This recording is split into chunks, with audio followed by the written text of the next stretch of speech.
Welcome to Indiana News Desk. I'm Joe Wren. State legislators are considering multiple proposals that would give districts access to more money for security improvements. As Barbara Brozier reports, one superintendent thinks schools should be able to use some of it for gun training. As Alyssa Mann works at this Portland nail salon, a picture of her family hangs behind her. I have two little girls. The oldest one is 5, her name's Brindley, and then my youngest one is Lainey, and she's 3. Her oldest will go to a Jay County elementary school in the fall. And the change is one Mann isn't quite ready for. She feels so little to be in that big school, and then like when you hear about shootings, I'm like, I can't even imagine like the thoughts, I would be so sick. They're on the minds of many across the state, and especially Jay School's superintendent, Jeremy Gully. He studies the incidents closely. We're applying what we learn to how to prevent these things from happening.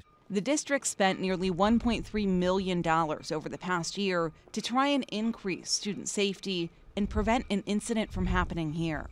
It means establishing single points of entry at every school.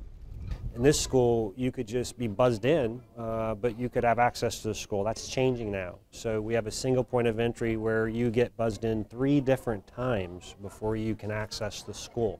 And the heartbreaking reality of being a student in 2019 is illustrated in subtle details throughout this elementary school. Windows placed high enough so people can't see inside. Color-coded carpet in a first-grade classroom so the teacher can tell students to go to the dark blue carpet when the school's on lockdown. The one thing we're anxiously awaiting is our bulletproof classroom doors. Those are special order. And those will be here within the next month.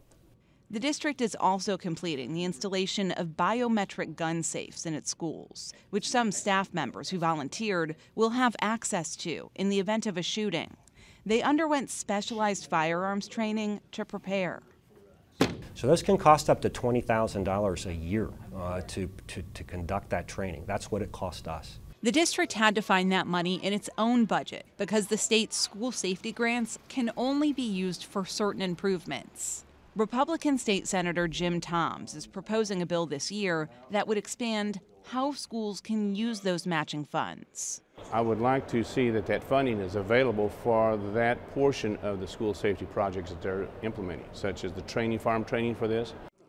But the state superintendent of public instruction, Jennifer McCormick, has repeatedly said, although state law allows it, she doesn't think arming teachers is a good idea. House Speaker Brian Bosma indicated this week Republicans will focus on local flexibility when it comes to school safety.